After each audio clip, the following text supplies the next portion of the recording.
until then, clothes hadn't been fun, and there were all these young boys and girls who suddenly had exposure to all this fluff, and everybody was having the same experience. It wasn't just people in groups. Everybody had this explosive new time where there was stuff available.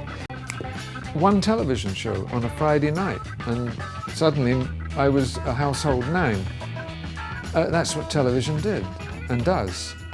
In a country like Britain, where there's only one music show really to watch, and it's every Friday, and nobody else can look at anything else. Carnaby Street really came to the public's attention in a big way was when the musicians came to Carnaby Street. So before then it was quite a closed thing, and it wasn't until 1966, until Time magazine quoted the word swing in London, that it really took off, and it peaked in '67, in the summer of love.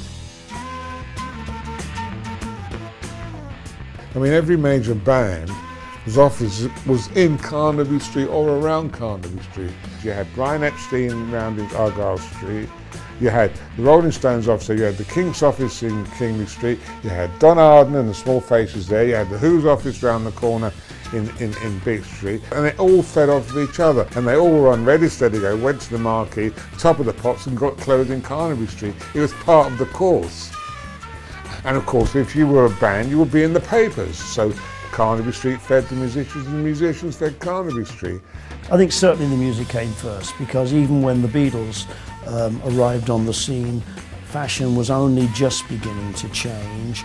The kind of attitude that they instilled into all the other bands helped that along, because they had the brashness to foist their ideas onto the general public and their contemporaries in music. They didn't have reverence.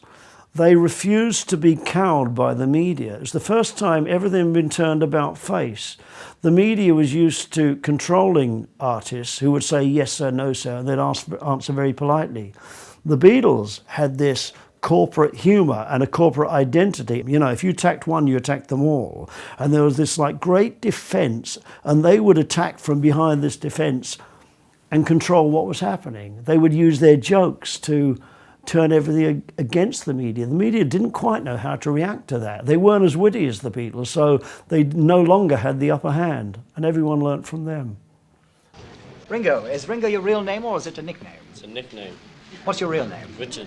Richard. How did the Ringo come about? Because I wear 4 rings. Wow. Fair enough, yes. Quick. Let me ask you quickly, if you've got... I'm not called Ringo. No, I can see that. I hope the camera can. It's called Hando, not called Ringo. Okay, Take 2. Good. Go on. You've got fame and fortune. If ever all this disappeared overnight and you were left with one thing you'd like to hang on to, what would that be? Money. The Beatles were what replaced the Shadows, who represented the stuff that we didn't want. That was sort of staid and conservative and suit and tied. And remember, they even had dance steps. I don't remember if you remember, but the Shadows actually learned steps. And Hermits, when we first started in different versions of the bands, we did the steps, and I'm sure the Beatles did steps for a while, you know what I mean? But suddenly that was like, no. So the Beatles represent the complete beginning of independence. It was the beginning of independence. Remember, hardly anybody realizes that the Beatles and the Stones and Herman's Hermits and the Dave Clark Five, who were those first 4 bands of that British invasion, were independent. We didn't have to make a record and then ask the record company, what do you think? All 4 of those bands made records and gave them to the record companies, who then put them out. The Beatles were pushing the boundaries music-wise and fashion-wise. We followed them. We found our own way in life. And there were a lot of the bands who were very... fashion was part of their act. The Searchers, it never really was part of the act.